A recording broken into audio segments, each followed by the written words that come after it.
একটা কথা বলি, এরা হইলো মোল্লা মুন্সি, মোল্লাতন্ত্র কিন্তু ইসলাম নয়, ইসলাম কিন্তু মহান। ভদ্রলোক আছে সরাসরি শরীয়তের উপর আপত্তি করে না, ইসলামের উপর আপত্তি করে না, বলছি ইসলাম তো অনেক মহান, কিন্তু মোল্লাতন্ত্র এটা হলো সমস্যা। সমস্যা মৌলবীরা করে, ইসলাম অনেক মহান।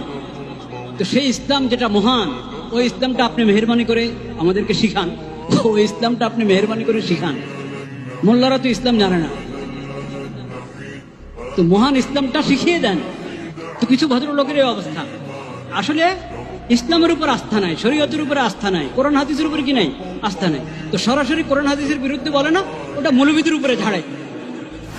এদের কথার 500 টাকা 1000 টাকা যারা মানুষের ঘরে খায়া লিল্লা খায়া যারা বড় হইয়া বড় বড় কথা বলে, এদের কথা এদের কোন সেন্স কাজ করে বলে আমি মনে করি।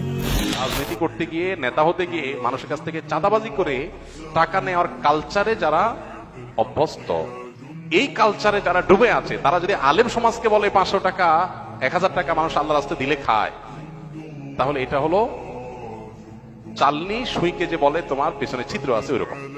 তো মাকে বলবো এদেরকে পেটে ধারণ করো না মা, বা ইভেন মৌলানা মৌলভী সাহেবদের ঘরে যে মায়েরা বোনেরা, তাদেরকে বলবো তোমরা এদের বাচ্চা পেটে দিও। এদেরকে বলছে তোমরা এই মোল্লাদের সন্তান পেটে ধারণ করবে না। এত বড় জঘন্য বেয়াদব বাংলাদেশে আরেকটা কেমনে জন্ম নিয়া এই ফ্যাসিস্ট পরবর্তী 5ই আগস্ট যেই সময় জালেম পলায় গেল, এরপরে এই জালেম কেমনে থাকলো এটা আশ্চর্য লাগতেছে। এত বড় জঘন্য বেয়াদব। ধর্মের নামে ব্যবসা শুরু হয়েছে, এই যে ব্যবসায়ীর দল, ধর্মের নামে যারা ব্যবসা করতেছে।